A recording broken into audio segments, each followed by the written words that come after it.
Is Uncle Broker taxing your commission too much without giving the support that you signed up for? Don't be a victim of outdated broker models. It's time for an upgrade. Here is a golden chance to make 100% commission with London Foster. London Foster's main goal is to empower an associate and make sure you, the realtor, are getting the most out of your hard work and commission. With an excellent proven track record, latest tools and technology, and exceptional experience, we strive to create the perfect environment for our associate, providing multiple opportunities for you. No hidden fees and no gimmicks.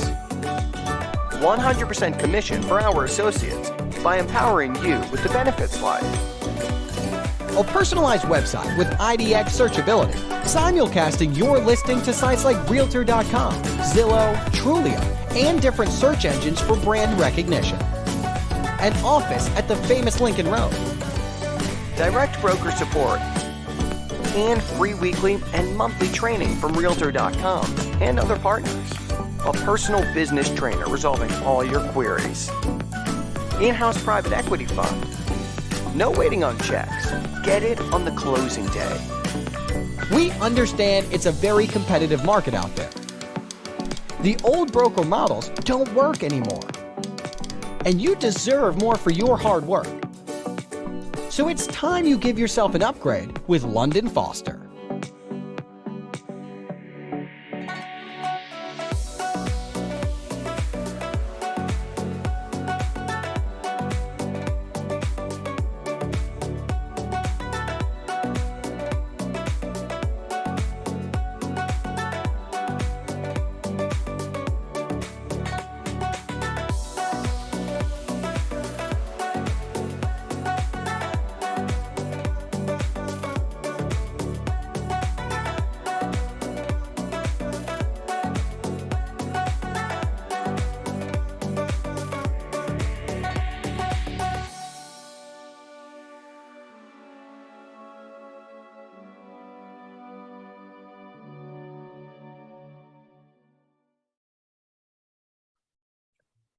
Okay, welcome everyone to the London Foster Pro training.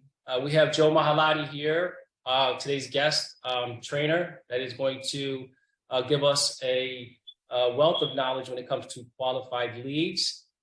We are starting around 10:15. So Joe, thanks for coming. Thanks for making this training for us. We appreciate it. I'm going to go ahead and turn it over to you. Okay, man? Appreciate it. Thanks, bud. Thanks, guys. I'm so glad that you guys are all investing in your time, investing in your careers, and joining us on this call. I appreciate it. Just so you know who I am, my name is Joe Mahalati. I'm the branch manager over at Supreme Lending. We're the in-house lenders for the London Foster family. So we are here to help you in any way we can. On all aspects. So, at the end of the day, we understand how important your brand, how important your reputation, and how important your business is. So we hold that very, very valuable. So we're here as a resource to you guys. Anything you need, we really put all the TLC in our agents, really trying to help them out on every aspect. We are a direct lender, so we not only can do the Fannie, Freddie, standard conventional loans, FHA loans. We are a Fannie, Freddie seller servicer. So it gives us a lot of flexibility to be able to do a lot without having to deal with overlays, like rules on top of rules. On top of that, we can do from programs that are out of the box type loan programs, things where you need, maybe your client can't show any tax returns. So, from that to the foreign national program. So we have a really good product array, and we have that to be able to provide you that service. And so you can, at the end of the day, get more clients to the closing table. Okay. So that's a little bit about me. Today, the presentation is going to be all about qualifying leads, and sorry, I got to get my fluids in. And I got to tell you that in this, when it comes to qualifying leads, this is one of those things that can really get out of control. So I'm going to kind of give you a summary of what I'm going to go through today. Basically, what this training is all about is, ever since I've been in this business, I go through, and me and Bobby have seen this all the time, where we deal with agents, experienced, not experienced, chasing business, coming to find out that they are just going after the wrong leads. They're spending a lot of time just going after the wrong leads and just spinning their wheels. And that's aptly why this is titled Spinning Your Wheels, and stop spinning your wheels. So one of the things that I want you guys to realize that the transaction is broken into any transaction you deal with. There's two stages of it. There's prospect to contract, and then from contract to close. Simply, when you get an opportunity, the minute you get a lead or an opportunity, what are all those tasks that you do from that point in time all the way until you actually get them under contract, okay? The second part is from once you get them under contract, everything you have to do as a realtor to get them through the journey of the transaction and ultimately get them to close. So these are two stages of any transaction. I don't care who you are, how much experience you have. This is just how it is in this business, okay? What this is going to be about is all going to be about that first part, okay, which is the prospect to contract, all right? Qualifying the leads.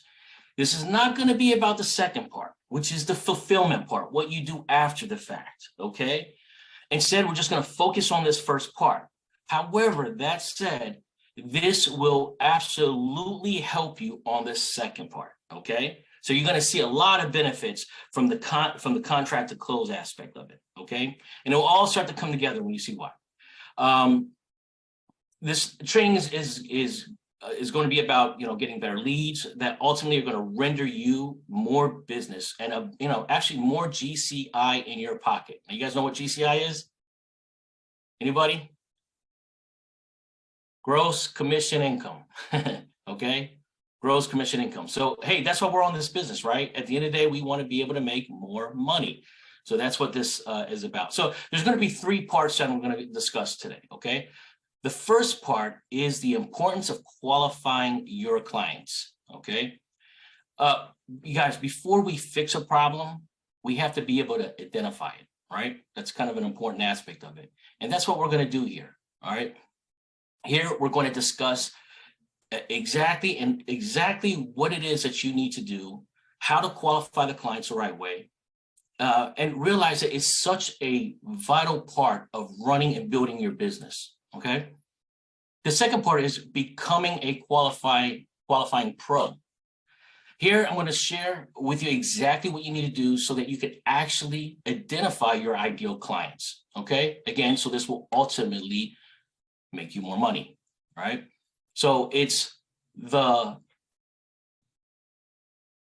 how can I say this? It's really going to, well, I'm going to expand on this on when I get to that stage. The third part is going to be qualifying your clients, okay? Everyone's going to, you guys are going to really like this part. This is because you're going to learn the actual what of the process. Like, what are some of the strategies and things that you can do? These are the things that the top producing agents are actually doing to simplify the process and do this in a few steps so that you can be more efficient and allow you to spend more time on identifying and closing many more leads, okay? So here's the three parts. So the first one, the importance of qualifying your clients. In order to build a healthy pipeline, it starts with understanding how to set the right expectations, okay? This is a crucial part of this whole process.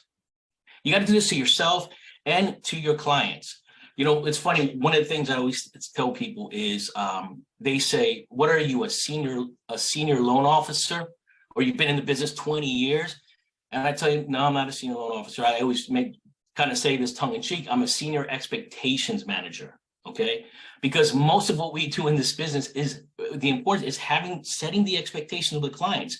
And so many people fall short of doing this aspect of setting the expectations. In fact, I like to say that 95% of my time and what I do is setting expectations, and not necessarily the other 5% is being that loan officer, or actually being the originator, finding the programs.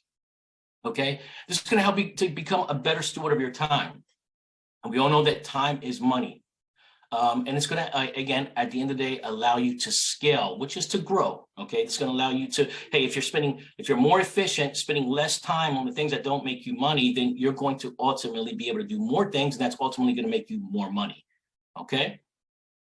So one of the things I want to talk about is the mindset. This train's going to dig a little deep into the mindset.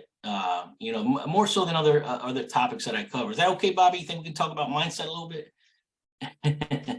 Yeah, I muted my microphone, but yeah, absolutely. Of course, that's one of the most important ones to talk about when it comes to this. Yeah, I mean, why is this so important? One of the things is that many of us, whether you're new, you're old. And when I say new, I'm saying new in the business, or you've been around this, been in this business.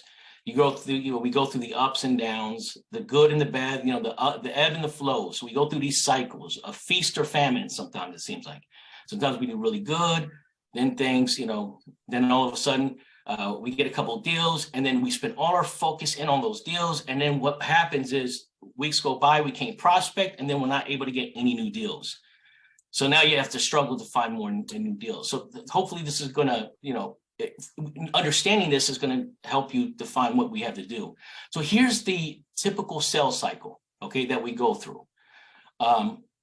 One, we get the opportunity. Now, the opportunity is whether you get a past customer lead, maybe you get it from a friend, coworker, somehow you come across the opportunity, okay? The second part is this is where you actually make the sale, okay? After you get the lead, you show them the property. It might be a listing presentation you did. You find that buyer a new home after weeks of doing all the work. You make that sell, okay? Once that sell happens, on this making the sale, you're still in from prospect to contract, okay? So once you make that sale and you go under contract, now you're in that second stage. And that second stage is the fulfillment part, okay? That fulfillment is, this is where, basically your job is dealing with everything that has to do with the contract, from contract to close as a realtor for your client, for the best interest of your client, okay? Once you do a good job, Lord willing, then you go to a closing, all right? This is the closing table, is the happy time. This is when everybody's happy, everybody gets paid in the transaction. And then lastly is when you're all done, you get the opportunity to do your next opportunity, you rinse and repeat, okay? So this is the cycle that we all go through, whether you're in lending or you're a loan officer, whether you're in lending or you're in real estate, okay? So the fulfillment is, let me see here. So again, going from contract to close, one of the most important things is setting so one of the things that we're doing is when you're in the fulfillment stage, you're setting the expectations for the client. Okay. Let me just ask a question about that. When you're talking about, okay, of course, setting expectations, you're talking about the people that are coming into buying a property, usually the first time home buyers that have like a champagne taste, but beer budget kind of thing, right? The champagne taste with beer pockets, as they say. Right. Right, because this is something that plagues everyone, and they always experience the buyers like that. This is, of course, one of the things that help you manage your time, so you're not wasting your time with people that are not going to be able to, purchase a home, especially now when interest rates have gone up. But it doesn't mean that you can't put them in your farming, right? You can't. Absolutely, your nurturing pipeline. Right. This basically the key to all this is, making sure categorizing each of your leads in a particular group, keeping every lead in a particular group so they stay in their lane and they're not wasting your time. And it's hard to identify that. That's why, as you go through this, a lot of this stuff is going to kind of come together, because what happens is we make a sale. A lot of times just quickly we make a sale, and then we get into this stage that I'm talking about right now, which is the fulfillment stage, okay? Now, typically, if it's done right, what we have to do is during this stage is where we have to continue setting the expectations for the clients. Okay. We have to oversee their contractual terms, which is just making sure everything is set, for the clients in their best interest. We also have to, at this stage, again, once you go to contract, we have to make sure that time-sensitive dates are being met, by all parties involved, along with many, other things that we must do. Most importantly, ensuring that the client has, a great experience. Okay, we have to make sure, because that's what we're in this business for, guys. We want to do a good job so that not only will they remember us in the future, but they will refer their friends and family to us as well. If That's how we scale our business. Can I just say something here about this? When you're talking about great client experience, there's so much to that, because I can tell you this, as the broker here, the managing broker of London Foster, I can't tell you how many times I've come across realtors that have been in the business for 20 years and they're struggling with getting deals. They're struggling with getting agents. Getting customers. And then I'll see a new agent that just got their license and they're not even 3 to 6 months in, in the same market. Can you guys hear me? Can I get it up? Can you guys hear me? Yes. Okay, thanks. Because somebody just put in the chat that they can't hear us. Jesse, I think it could, somebody's got to put it in the chat. She can't hear me. So anyway, I can't tell you how important this is, because I'll see realtors that just got licensed and they are killing it. And what's the reason? That's always interesting to me. What's the reason why the person 20 years, full time in the business, struggling with getting buyers and sellers? What's the difference between them and a new agent? And mind you, this new agent is not getting deals from their sphere of influence, their family. They don't have rich, parents that they're just selling all of their portfolio of homes. No, they're getting business out there from different people. Well, the reason is because they're giving their customers a great experience from the very beginning. What does that mean? That they go out there and they give them a great experience when they meet them. You ever meet someone and they just make you smile? They just have that energy around them, That's what it is. That's the it factor. And don't get me wrong. A lot of people, including myself, don't have the it factor. I don't have the it factor, but I have learned to be able to turn that switch on and create that it factor. Right. Some people naturally have it. Some people naturally have it. Some people have to work hard for it. Okay. I'm one of those that have to work hard for it, because I can tell you, it has a lot to do with psychology, with body language and things like that, and tonality. But when you can realize that, if you're like the most of us and you're not doing it naturally, you're not able to do it naturally, you can learn that. And that's very important, because I'm telling you, that is probably more than 50% of your ability to be able to get buyers and sellers. Because I can tell you, the majority of buyers and sellers are not going after you because of your experience. They're not going after you and say, oh my gosh, this guy is from this company, or oh my gosh, this guy did 30 deals in his past. No, they have to like you. They do it on emotion. And that's one of the most important things. The faster you learn that, and the faster you're able to create or improve on that characteristic, the more successful you'll be. And I just categorize that under the great experience. And it's so true, because what happens is we get into this part where the clients are actually, they're under contract, they're excited, and then all of a sudden you run into these problems as an agent. And then what that does is it starts to do a snowball effect on your psychology, as you just talked about, and all these issues that keep you from continuing on, nurturing the leads that are coming in, let alone even working on the leads. So what happens is in the event that you're dealing with that, when you come into, let's say, okay, so you're under contract. Now the client, you're going through this fulfillment, which should be going through, you're dealing with all these things that we talked about, setting expectations, overseeing the terms, making sure that the dates are met, and then just giving them a good experience. Instead, all of a sudden, what happens is you realize there's an income issue or an employment issue. Maybe you find out through 2 weeks before closing during the time when you're doing from the contract to close, or 3 weeks prior to closing, a week after you gave the contract, now you get a call from the lender saying, you know what, guess what? Their tax return shows that they made $100,000 less than what they told us. Okay. Or maybe it could be a cash situation. Okay.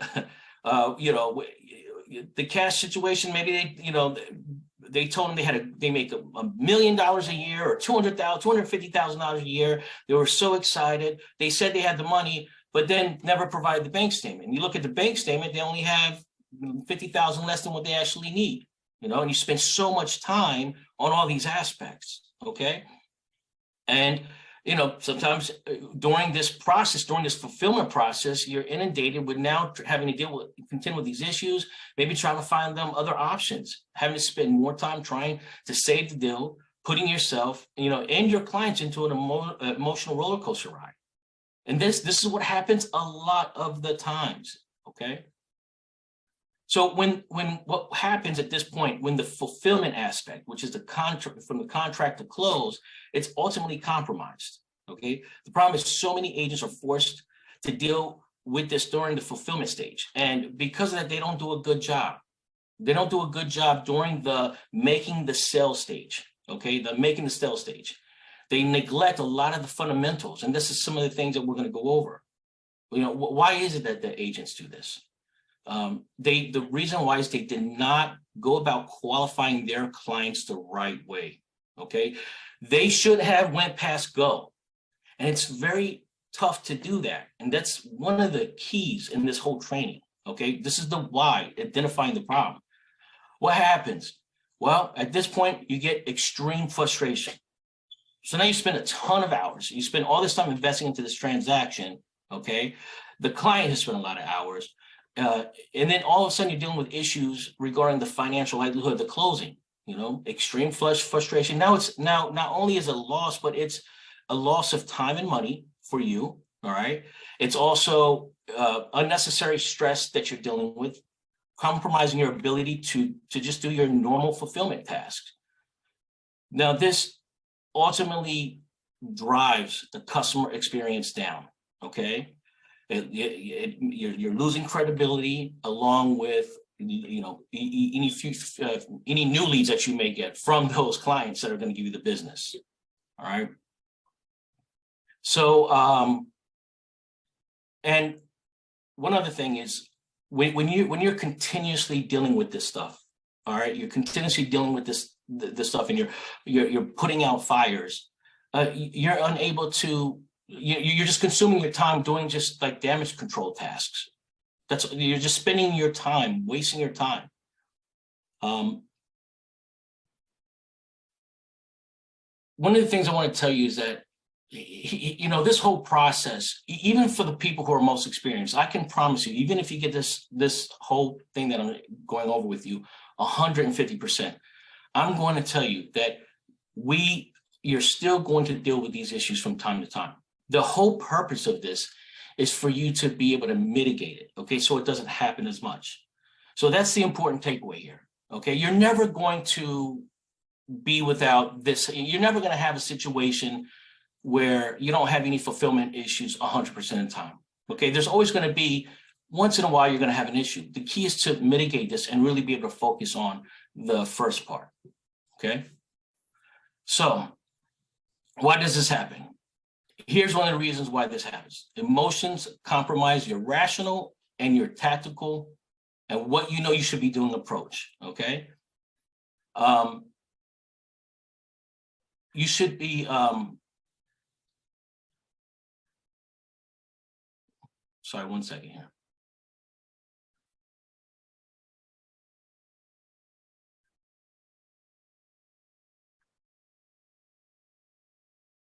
I'm sorry, I missed that part. What do you mean by the fulfillment being compromised?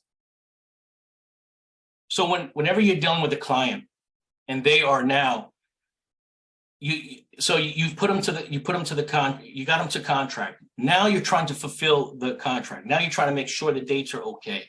You're trying to make sure all aspects of the contract are going smooth, right? Well, now you can't even move on to your new transaction because now you're dealing with all these other issues. You're dealing with trying to qualify the client. Does that make sense?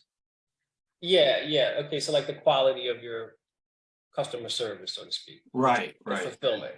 Okay. Yeah.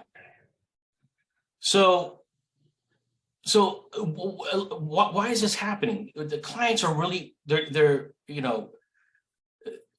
the agent, probably more so the agent than the client. The agent's very excited, and this is their opportunity.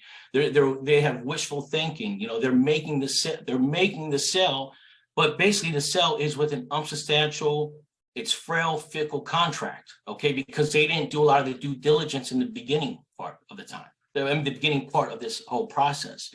All right. Another reason why it might be is because of the lack of confidence that they have. They don't understand the process. They think they've made a sale, okay? Or they're very overzealous. They're just kind of like wishful thinking, just hoping that this is just going to close, just throwing stuff at the wall and hoping, seeing what sticks, okay? The sale does not. You're saying that the agent, the realtor is excited and has lack of confidence and is overzealous, or the customer? Right.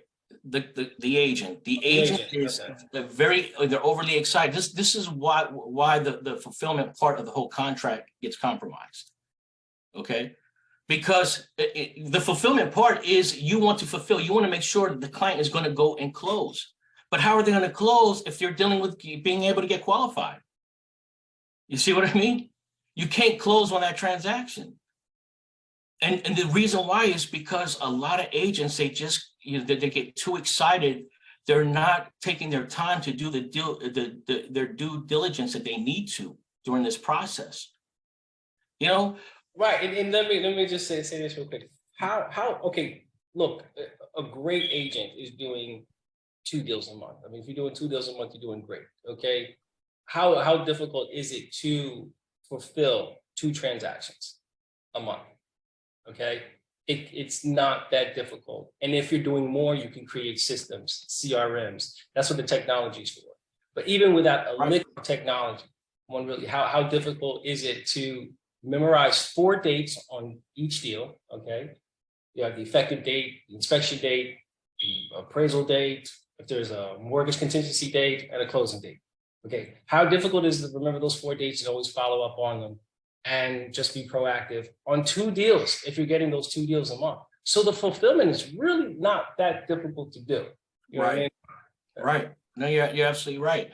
And especially if you do it in the beginning of time. Look, take me, for example, in my business as a lender, whenever I have someone that's pre-approved, I am within 95% certainty that that person is going to close. Why? Because I do all my due diligence up front, from the prospect to contract aspect. And this is one of the big reasons why people have problems with leads, because they're dropping the ball here. Okay. The other 5% of the issues that I have is whether the appraisal is going to come in or if there's any title issues. And if those 2 usually don't happen, the deal's going to close. That's the other 5%. I'm 95% sure. Many agents are putting people under contract and they're not at that 95% level, the 95% point of certainty, knowing that deal's going to close. Okay, and again, I'm going to go through these things of what they can do. This is the why. Okay, so I mean, look, I can tell you, there's so many times I've had people that had $200,000 cash in their account. The average person would get so excited and just think that they're qualified. I've had people say, "Oh, I make $500,000 a year. They're a doctor." You'd be surprised to me, doctors I've talked to that after I actually went through their stuff, just because they're a doctor didn't make me, have that wishful thing. I've learned to train myself to say, look, I got to ask these important questions. Okay, check the credit, look at the income, make sure you check their assets to see that they have the money saved that they're looking, based on the property they're looking to buy. Okay, so in fact, one time I did a loan for a very well-known NBA athlete, which I'm not going to name no names, which had millions of dollars. Bobby can attest to this. Okay, Jamie Johnson. He didn't have even 2 nickels in his bank account. 2 nickels are up against in his bank account. All right, but yet he made millions of dollars, and I saw it. All right. I'm Now, sorry. We're gonna have to edit that out. typically, I wouldn't have been able to pre-approve that pre-approval, but because it was such a high value client, we really had to jump through a lot of hoops. Okay, this is not the typical deal. We had to jump through a lot of hoops, and because of our experience, Bobby and I, we were able to be able to find a source of funding for him. Okay, but typically this would be the type of deal where people would just, athlete, great, he makes millions of dollars. I see his W-2 or his, you know what his contract is, and then all of a sudden you're spinning your wheels trying to put this person on the contract, and yet you didn't do the process up front. Yeah, this is a true story. True story. True story. Is Uncle Broker taxing your commission too much? Without giving the support that you signed up for. Don't be a victim of outdated broker models. It's time for an upgrade. Here is a golden chance to make 100% commission. With London Foster. London Foster's main goal is to empower an associate and make sure you, the realtor, are getting the most out of your hard work and commission. With an excellent proven track record, latest tools and technology, and exceptional experience, we strive to create the perfect environment for our associate, providing multiple opportunities for you. No hidden fees and no gimmicks. 100% commission for our associates by empowering you with the benefits like A personalized website with IDX searchability, simulcasting your listing to sites like Realtor.com, Zillow, Trulia, and different search engines for brand recognition. An office at the famous Lincoln Road. direct broker support and free weekly and monthly training from Realtor.com and other partners. A personal business trainer resolving all your queries. In-house private equity fund. No waiting on checks. Get it on the closing day. We understand it's a very competitive market out there. The old broker models don't work anymore. And you deserve more for your hard work. So it's time you give yourself an upgrade with London Foster. So the next thing I want to talk to you about is the 80-20 rule. Now, this is a actual law or phenomenon that happens in nature. Okay, it's what's known as a Pareto. It was discovered by Pareto. All right, and it's known as the Pareto principle. You guys have probably all heard this. The universal, the law that affects pretty much all of us. And it's basically 80% of the outcome often comes from 20% of the related inputs that each and every one of us do. Okay. We deal with this in our professional careers, all agents, even the top producers. The only difference is that what top producers are doing is that they're hyper focused on identifying that 20%. All right. And that's what I hope that we can gain from this training. I believe that this actual ratio can be a lot higher. For example, in my case, I know that many times, maybe 5 to 10% of the things I do bring me 90% of the revenue versus the other 90%. So the more you just kind of hyper focus in on that, it's really, really important. And I when you're talking about the 80-20 rule, we do a lot of video content about things like that.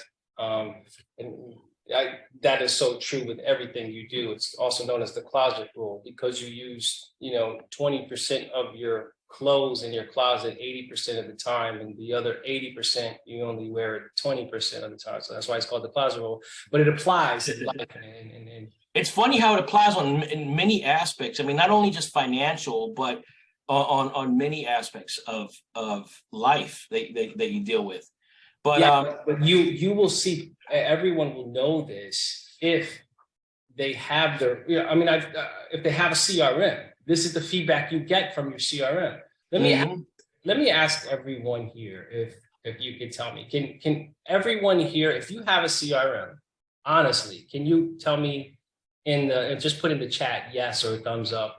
Okay, the people here that have a CRM. All right, I just want to take that poll real quick. Can you put in the chat, please, if you have a CRM, put yes. I want to see how many people have a CRM. Because I did a training one time with Tom Ferry, okay? And he said this in the training. He said a couple of things that were very profound. He's a very wise, very experienced real estate professional. And he said that there's two different types of realtors out there. There are realtors with a CRM, and there are realtors without a CRM. And if you are a realtor without a CRM, then you're not a realtor, pretty much. You know, in today's market, doesn't matter, I say this all the time, doesn't matter if you're selling coffee, doesn't matter if you're selling cars, or doesn't matter if you're selling real estate, you have to have a CRM. So you can't tell me that only Robert has a CRM. Is Robert the only one that has a CRM? Oh my God. You know, the funny thing, I asked congratulations, Robert. That's great. I'm glad you got. Oh, and Trish, you have a CRM too. That's great. Okay, I mean, come on, guys, really, please.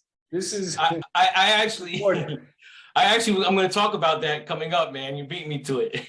Oh, okay. Sorry, man.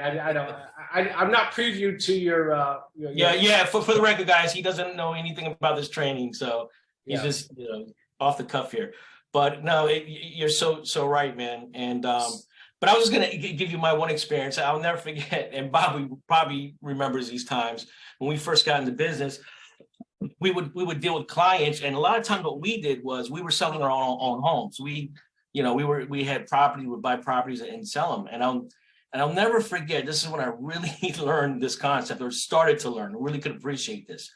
So I had this one client. Bobby would have his clients. I would deal with my clients. And I remember I had this one lady, and man, I was so happy. She was like an administrator. She was at her job for like 10 years. I was so excited. I was like, okay, I think I actually have, and it was hard to come by, just like now we deal with, we deal with 20, 30, 50 people to get one good client. So I thought I had the client, man. I had the person who was, she was a director at her job. She was there for 10 years. Typically we had people that's working 6 months, a year to, job hopping, but she was solid at her job. And I remember I was just so excited, and I was getting her, I was working on trying to find her a property. I collected all her documents, everything that I was told. I did the check mark, went through everything, her income, her banks, her W-2s, her pay stubs, all that stuff, right? And this is like 4 or 5 weeks into it, and the file is probably like 4 inches thick because I'm getting everything from this client. And what we would do is we would compile everything, and I'd get it over to the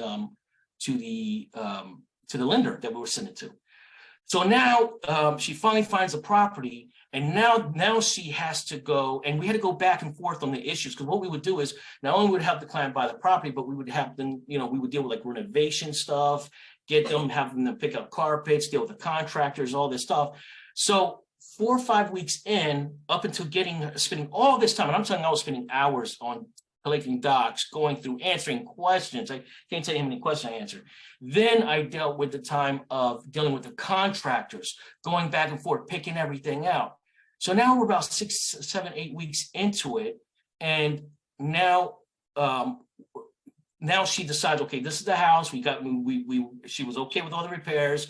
Everything was going to be, I'll get her under contract. Okay. I mean, we officially signed the contract, and now I have to submit it into the lender. This is before I became a lender. So I had the file, had everything ready. I go through my check, and I'm going through it, and I can't find the bank statements. And I'm looking, and I look at my checklist, and this is the first checklist that I wrote off. I see the checklist, everything's checked off, and under bank statements, lady said she has all the money she needs. And again, I was a lot more intimidated back then. This is me. I was just new in the business. I was still trying to,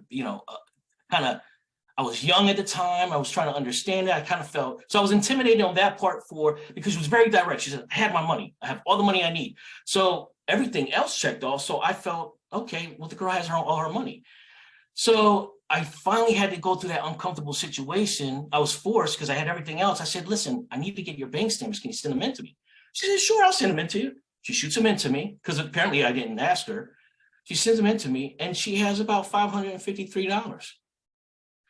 And I'm like, can you send me the other bank statement that you have? Because, you're going to need, and this back then, this was when her total closing costs were probably going to be I don't know, about 8,000-9,000. We were getting her assistance, some grants, maybe some stuff like that. She needed about $3,600. And I asked her, I said, no, you actually need $3,600. And I remissed to make sure I drove that home and explained that to her. Come to find out, she only had $500. And on top of that, to make matters worse, she couldn't get any more money because this was one of those people who lived paycheck to paycheck, even though she had all these good things checked off. And what happened, I was so excited. I was so overzealous. I just wanted it to happen. I neglected that one little thing. And 8 weeks down the drain of my time. So this is pretty much what I'm trying to discuss here, so that we can identify the problem and be able to get past it so that we don't make that same mistake. So becoming a qualifying pro. So I just want to say one more thing here. This is go ahead, man. Because and I always say this, that it's, especially in this market, you see, we have been in a seller's market for way too long. It's been like 15 years. When I got into this market back in when I got into real estate back in 1995, okay, the interest rates were like at 8% or over 8%, okay, and it was a normal market. You wouldn't put a property on the market and it would sell in less than 30 days. You know, you had to market that, you had to do open houses, you had to, you know, go out there and try to sell that property. So becoming, you know, it's not a normal market, and people are not used to having to qualify buyers because buyers are just coming out of the woodworks. Now you have to go to those niches and say, okay, how do I qualify a buyer? And in that process, become a little bit, I always say this, become a little bit of a mortgage broker. I'm not saying go to school, go to class or anything like that. Know what the mortgage broker looks at. Don't go into it blindly. And I think that this is what you're going to talk about, right, Joe? Yeah, absolutely. You know, this is absolutely key. In fact, they say a realtor who was previously a lender or had experience and worked at some capacity makes a great realtor many times. Right, so. Right. Know how to read a DU approval. You know how to, you know, underwrite the credit, the income, the assets. And I'm sure you're going to talk about this, but in fact, I'm going to simplify it even more. And it's funny, when you simplify it, it makes it's so crazy. To this day, guys, because my head is always thinking 3 steps ahead and I know all these rules and everything that's changed, I myself with the client overcomplicate things. And I'm always reminding myself just to pull it back, just stick to the basics. And you'll be surprised how just sticking to the basics is going to make you super efficient, much more efficient.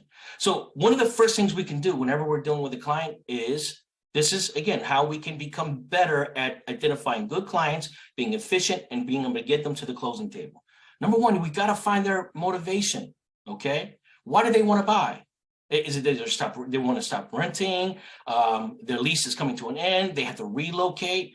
You know, finally they have their money saved. It's around, you know, April. They got their tax return and they want to do that because they know they're a spender and they know if it goes past May, that all that money is going to be gone. Okay, so you got to find out what their why is. You know, basically we want to determine what is their urgency. Where's their urgency coming from? And a lot of people, I mean, even when you have good leads, this becomes very important. Okay.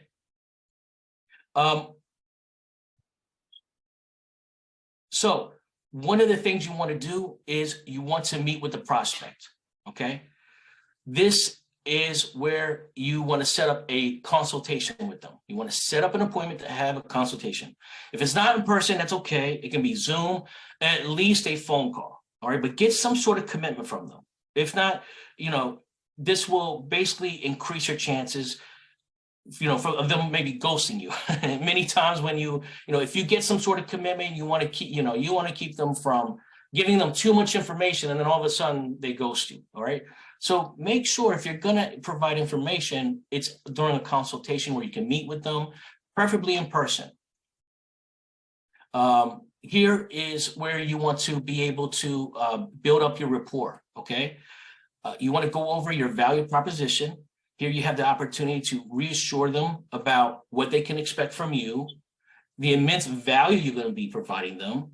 Here you want to maybe show them what is your value proposition, how much, going over exactly the process and clearly lay out the process for them, educate them what they can expect from you, the steps that you will be taking to help them each step of the way during the home buyer journey, or even if it's a listing presentation. Let them know everything that you're going to be doing for them. So building rapport is a very important part here. All right. The next thing is discuss their goals. Out of you always heard about people like to do business that they know, like, and trust, right? Building rapport is where you get their trust part out of that know, like, and trust. Talking about their goals is where you'll gain their affection and where you will gain their like part. This is where they'll start to really like you. All right. So dive deep in this part, guys. Dive deep on their motivation, find out what they're excited about, and then also future cast them. Future casting is a great technique, when you talk about their goals. People want to buy, they always say, sell the hole, not the drill, right? What does a drill do? So a beautiful home, maybe they're looking forward to that backyard barbecue. Talk about that barbecue. Say, hey, you know what? I'd love to, make sure you invite me to that barbecue. When you have the barbecue going, you got kids in the swimming pool, I'd love to be there. Dive into that. Okay. The next thing is set the expectations. Now, I know we talked about that, but this is where it really relates to fulfilling their needs. Okay. Some may have, like Bobby said before, the champagne taste with the beer pockets. Here's when you want to try to set some expectations. This is where you're going to really see who you're dealing with. Maybe you might identify this person a little bit. They don't have, they don't have the right expectations. You have to decide whether or not this is the right client. And a lot of this has to do, again, we'll know what you don't know, because whenever you're creating this experience for your customers, you're investing in your referral base. Okay, you're automatically investing in your referral base. There's nowhere you are going to get a better customer than from somebody who refers you from somebody you've done business with before. Okay, this is, you won't realize this until you're doing it. Some of you are already doing it, but that is the most important thing. When we were running ASAP Mortgage back before the that was many years ago. Yeah, but before the market crash in 2008, we had built our referral base, and our referral base, I remember the process of building the referral base, sending out letters, doing the mail merges, and sending out flyers, and going out there and just hustling business. But then after we would hustle business, I remember we were doing the condo conversion, and the condo conversion in the Mirador in Miami Beach. I don't know if anyone remembers that. It was back in 2006. So we had the ASAP Mortgage, and we were fighting against Meridian Mortgage, which was the developer's mortgage company, and another. They had two mortgage companies, by the way, with two different names, but they were both owned. So they gave you the illusion that you had two different mortgage companies to choose from. So we were battling against them, and we had an office in the building that we had. We had an apartment that we turned into an office. So it was a fun experience. But I remember we were like that competition forced us to give great customer service. The consultation, the building rapport, asking them the right questions, setting the expectations. And qualifying the clients correctly. Now, what did that do? That made them refer us to their family, their friends, their brothers, their sisters, exactly, right. Whoever, which is the best type of referrals, because now I don't have to convince them. They're already convinced. Now I just got to do my job. Yeah. And you know what? When we say qualify, when Bobby and I say qualify the client, it doesn't mean that you're qualifying them in the capacity of a lender. Okay. You need to be able, it's getting very tactical information that you need to garner to determine whether or not they have the financial capacity to buy. You're just doing like the broad strokes. Plus you also, you want to do that before you pass go, you get to that next point. And even if you have a cash buyer, make sure you get their proof of funds. So these are things that you can do that are going to be important at this stage. And you don't do what I did when I gave you that example where I spent 8 weeks. Okay. Before, I'm sorry, I don't mean Plus- to interrupt you again. This is last thing and I'll stop.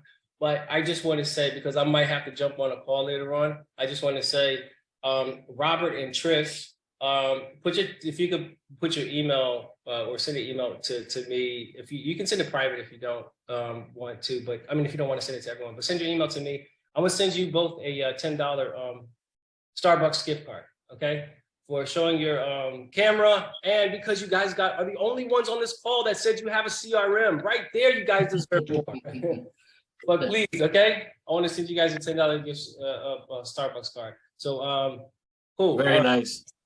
All right, I might have to jump off. You can't leave, man. We love you having here, man. All right. Did they get a call 11? Okay. Yeah. So you want to make sure that they have the minimum requirements. You want to qualify and see if this is a client you want to work with. All right. The next section, by the way, qualifying hacks is going to be awesome. Here's where it's going to all come together, and you know, you're going to be able to see exactly how you can make this happen, or it's the what. All right.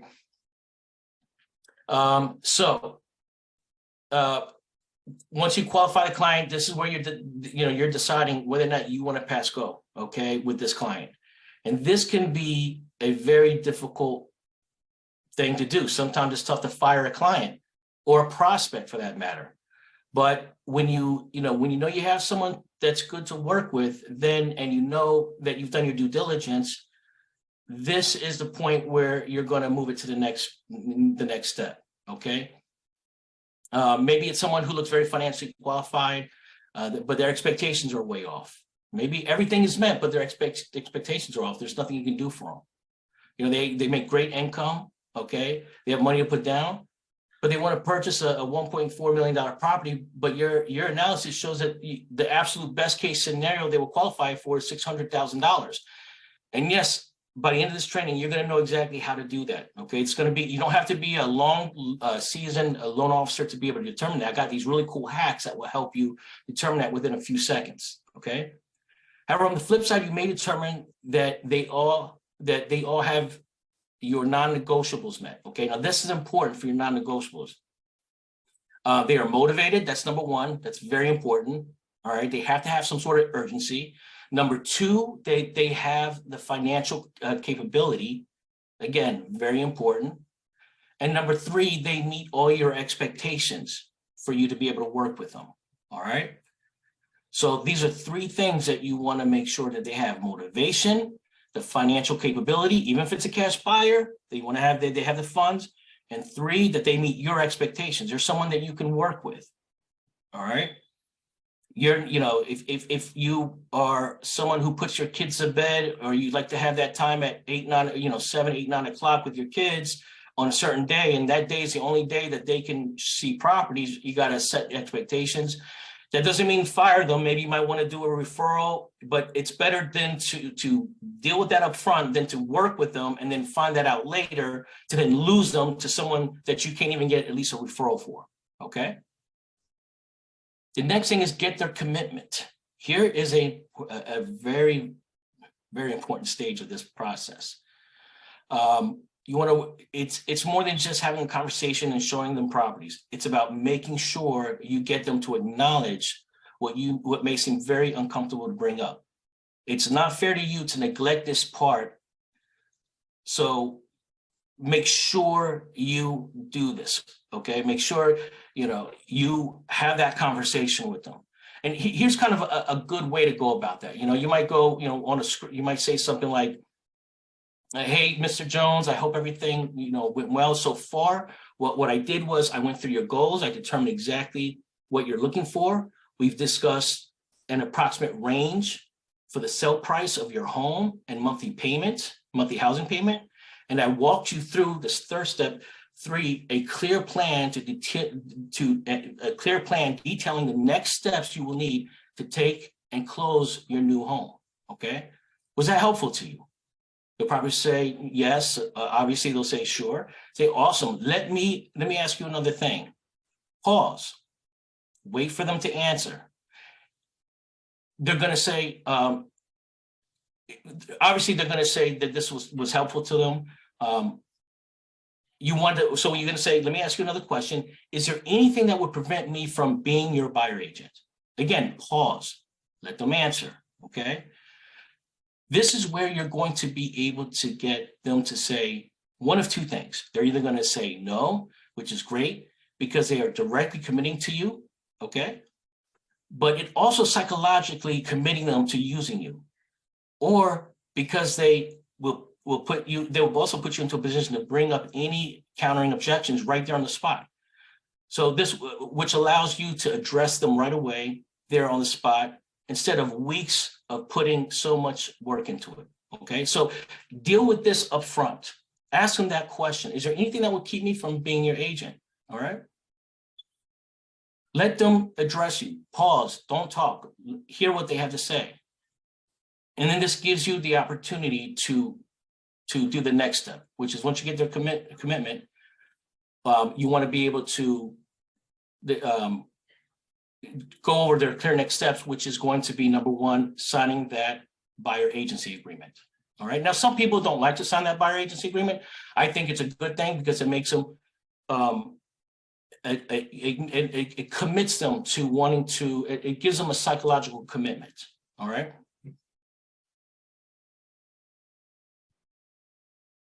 So by reiterating what those next steps is, here you'll lay out the items you identify that they need to do. Some of the items you may want to make sure that you do are having them sign the buyer broker agreement. You just got their commitment. Also, here is where you want to make sure that they are providing you the documents that you know that they're going to need for the mortgage. Okay, make sure if they tell you they're self-employed, especially if they tell you you're self-employed, get the 2 years tax returns, or tell them that they're going to need to get the 2 years tax returns. Let them know that they're going to have their bank statements, their pay stubs. Okay, you want to make sure you get these documents up front, letting them know. And if they don't want to give them to you, they can give them to the lender that they decide to work with. Hopefully that's us. We're here to help you guys and help them.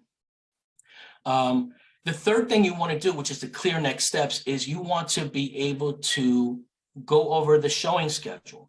Okay, you want to see based on what their urgency is, how soon are they looking to close? All right, find out what their availability is. Come up with a schedule that works for both of you guys. And then remind them to advise you of any homes that come up that pop up their interest on their feed or on the road. So when they're driving, let them know, look, if you have any other homes, continuously let me, send them over to me. I'll send you the information on it. And then of course, add anything that's of value to you that you need, that you want in your process. Okay. Qualifying the client. Now, here is, and you guys can take these things that I'm about to go over and put it on a little cheat sheet or put it on a little form. But here are the main things that you want to be able to discuss when you actually have that conversation with the client. This is the qualifying part. Okay, these first part, there's two parts. One are framing questions, the other one are actual qualifying questions. So the first one is occupancy type. Find out what kind of occupancy, what kind of property. Occupancy type, whether it's going to be a primary home, is this going to be a second home or investment property? It's very good that you get clear on this so you know what they're looking for. The next one is property type. Is it a condo that they're looking to buy? This is important because, hey, if it's a condo and they can only get approved FHA, we all know the difficulty of getting an FHA condo, okay? It's possible, but very unlikely, very tough. So find out the property type that they're looking for. Look at the area or areas that they're looking to buy in. We want to also find out what is their price range. Now, obviously, they still need to get pre-approved and they need to go through all this stuff, but we're trying to identify what are their expectations? What are they looking to do? Okay. Sorry, 1 second here. Price range. Find out what their existing housing payment is, whether they're paying rent or, or maybe whatever they're living in, what their mortgage is on their existing home. They may be selling it. Find out what that existing housing payment is. And here's a crucial one. I always ask this question. You want to find out what their maximum new housing payment, what they expect. In fact, here's a question I always ask. I always say, here's a thought-provoking question I have for you. What is the maximum but comfortable housing payment you are looking to make on your new purchase?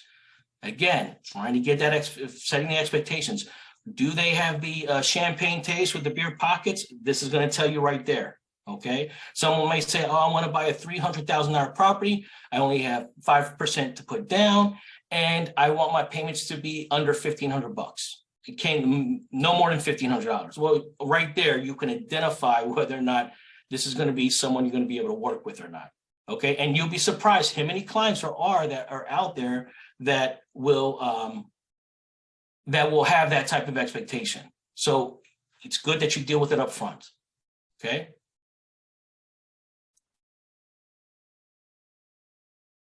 Okay, here we go.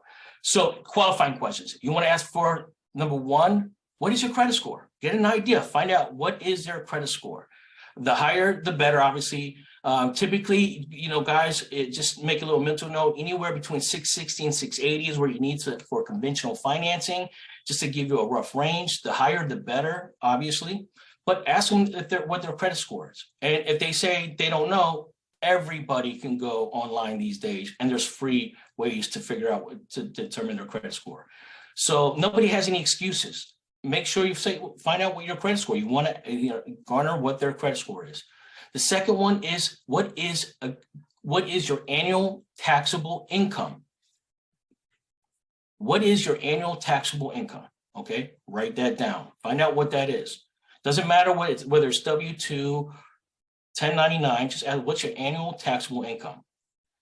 The next question is you want to ask them, hey, do you have tax returns available? Are they available? Maybe they made $100,000 for the last 2 years, but they're self-employed and they haven't filed their taxes yet because they got extensions. Find out are your tax returns available? Because if they're not available and they're going through a program where they need tax returns, of course, we got programs where you don't need tax returns. That's going to be an important aspect of that. Okay. The next question, are you W-2 or self-employed? Are you W-2 or self-employed? Okay, so write these things down. These are good. The next one is what's the total cash you have for your down payment and closing costs? Okay, now obviously if this is a purchase, so what is the total cash? I'm sorry. So yeah, what is the total cash for your down payment? Okay, and closing costs. Now, something to keep in mind, if DPA is brought up, just remind the clients that this varies case by case. Sometimes this can actually discourage clients a lot if you overpromise this. Yes, DPAs, they're out there. That DPA stands for down payment assistance, okay? We can provide that. They can be provided to clients, but many times, if you overpromise this aspect, okay, and the client cannot get it, then it discourages them and you lose the client. So just keep that in mind, all right? Again, a great thing to mention is it varies case by case, but your lender will definitely see whether or not that's something we can help you with. All right. Then you want to say, how much of this can you verify in the bank? How much of this can you verify you have and that is in the bank? So how much cash? They may say they have $100,000 or $30,000. But that money might be money from that a friend has that is owed to them, and they're still waiting for them to get paid back. Okay. Lastly, what you want to ask is other borrowers. You want to ask, is there anyone else? Again, depending on how all these other questions are asked or answered, I should say, this can give you some insight whether or not they possibly have a spouse or a parent or another family member that's willing to help them out. Okay.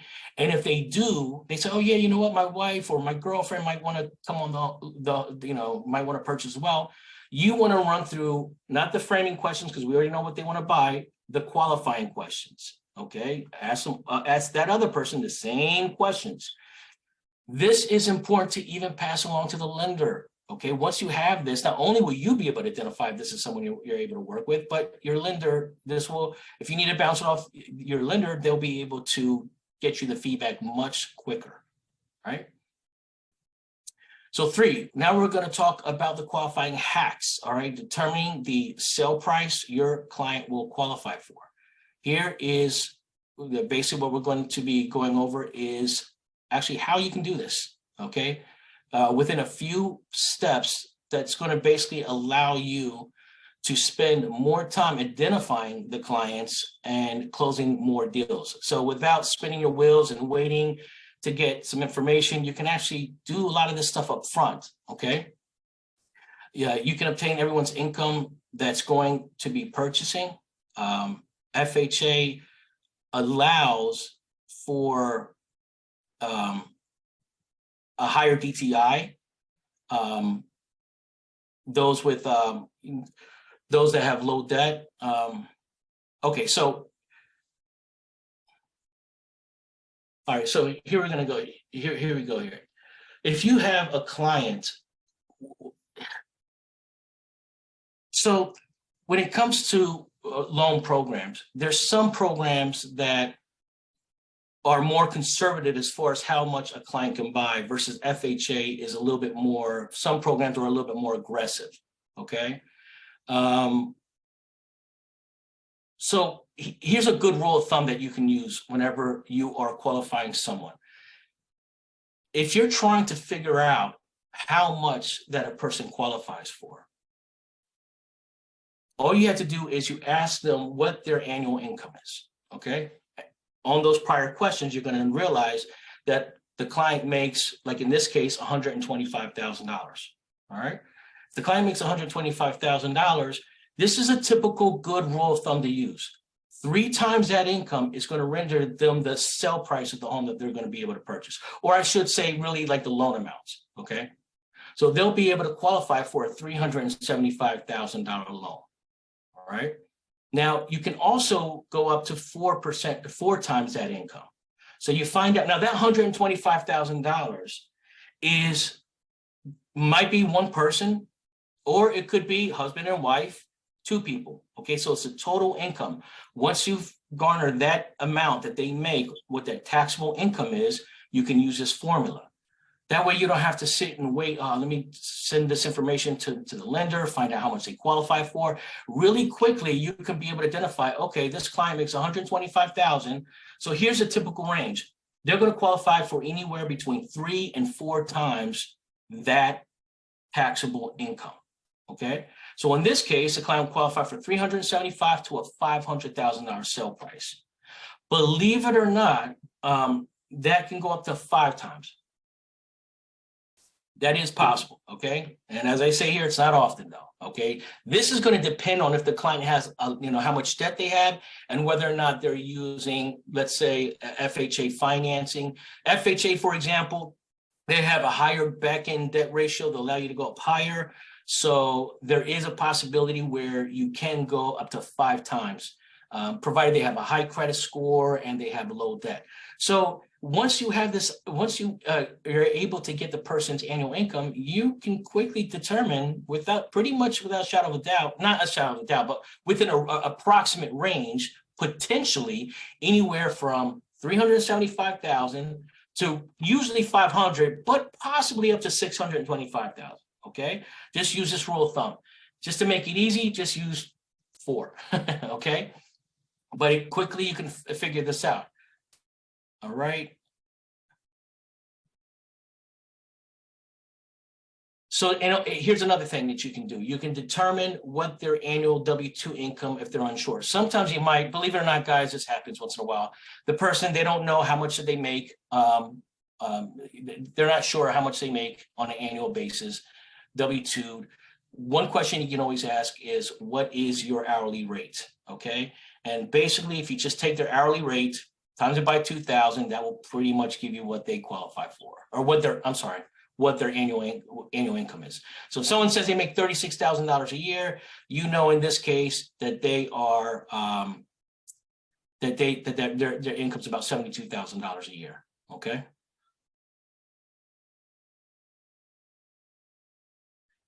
The other thing, quickly here, determining if your client has enough cash to purchase. Okay. Typically, you need 5 to 7% closing costs. All right. 5% of whatever the sale price is what you're going to need in closing costs, and usually 3 to 5% in down payment. That's the total cash that they're going to need. So a first-time home buyer with a minimum down payment of, let's say, 3%, 3.5%, a good rule of thumb is 10%. If someone's looking to qualify for a $300,000 property, it's a low down payment, or they're going to qualify for their first-time home buyer. You don't have to be a first-time home buyer to be able to put 3% down or 5% down. Their total closing costs are going to be about 10%. Okay. Here it is really simple. It's your down payment plus 7%. Okay. Now that number can be 6% and possibly even 5%, but this is a good rule of thumb to use so that you can quickly determine how much that they need. Okay. So if they're putting 20% down, you don't say, oh, you have 20% of the purchase price, that they need 27%. Okay. So someone putting 20% down actually needs 20% in total cash. All right. If they're purchasing a non-warrantable condo as a primary, and let's say the condo doesn't have any reserves, this requires the client to put 25% down payment. I know a lot of people think it's 20% for condos. It's actually 25%. Okay. So in this case, the client actually needs 32%. All right. The client tells you that they have, here a good example is, let's say a client tells you they have $100,000 to put down, which is 20%, to buy a $500,000 condo. You're happy. You're out there spinning their wheels, trying to show them that $500,000 condo. Okay. When the actual amount that they need, if you do that, if you take 32% of 500,000, they're going to need $160,000. Okay. $160,000 to purchase that property. All right. Now, keep in mind, again, client put 100% down. They actually need 32%, $160,000, because it's 25% plus a 7%. Okay, 32%. So you can quickly determine that when you have that form and you're writing off, okay, condo, and let's say the area is probably kind of like those condos that are non-warrantable type, like maybe even near the condotels. Okay. Well, that they're going to need 25% plus 7, that's 32%. Okay. They're in the 500,000 range. If they tell you it's 100, and if they tell you that they have in your mind a $500,000 sale price, you're going to say, oh, well, they got $100,000. Well, they need about $160,000. Okay. So you're going to be able to quickly avoid spending all that time or dealing with the issue right there. They need to be able to come up with the other $60,000, and they kind of need to be informed of that. Otherwise, you're wasting your time. Now, I will say this, guys, I do have programs where since I'm kind of digging deep into this one example, we do have programs where for that non-warrantable condo, we do have programs where even if it's not a warrantable condo, that we can finance a total of 90% financing. Okay. However, that client has to have a very high credit score, like a 700 credit score. So if your client has a 660 credit score, not a 700 credit score, then that the client needs actually $160,000. However, if it's the 700 or higher credit score, there's a very good chance that this client will qualify because they have $100,000, and all they need in this case, again, use the rule, 10% plus a 7%, total 17% is $85,000 that they need. Okay. So yeah, that's the cash. One other thing I do want to mention though here. Thought I had a slide for it. Yeah, I do. Okay. So regarding people who this is specifically for people who are self-employed 1099, okay, and they cannot document their income. There are bank statements and investor cash flow loan programs that we have, all right?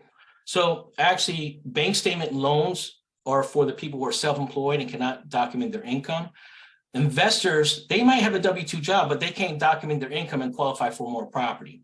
So we have programs for bank statements and for investors, okay? We also have the foreign national programs, all right? For these programs, For this type of stuff, you want to ask the client, what is their average monthly deposits over the last 12 months? So if you know that they're self-employed and they can go through a bank statement program, you want to ask what is their average monthly deposits over the last 12 months. Okay, they just look at the deposits. They don't look at tax returns or anything like that. You want to write that down and let your lender know. All right. If it's an investor, you want to ask 2 questions. Do you have a primary home? Sorry, I should have put this out. Do you have a primary home? And will the projected rent cover the mortgage payment? Now, we all know that an investor who's buying a property, the projected rent is going to cover the mortgage payment, not just by $1, but by hundreds of dollars. Okay, otherwise they wouldn't buy the property. So as long as it covers the projected mortgage, or the rent is going to cover the mortgage, you know that they'll qualify. So they own a home and that the projected rent is going to cover the mortgage. So these are some of the no-doc programs that a lot of people don't ask these questions, and a lot of clients get slipped through the cracks. So here's your way of being able to garner more clients, more qualified agents. Okay. And that's it, guys. That is, I know we're almost an hour and a half, hour and 25 minutes. Here is my information. You can scan that if you want to get my contact information. If not, you can go to that website. That will go to my digital V card. You'll have all my contact info. Feel free to reach out to me. I appreciate you guys being on this call. I hope it was helpful to you. It provided some value. If there's anything you guys need, me and my team are here for you. Are there any questions by any chance from anybody? No? Was this good? Did you guys like it? Did it provide some help? Huh? Great. Awesome. Well, thank you. All right, guys. Well, listen, enjoy the rest of your week. And I'm going to sign off for now. I do appreciate you guys being here, and have a great rest of your week. Okay. I'll see you guys.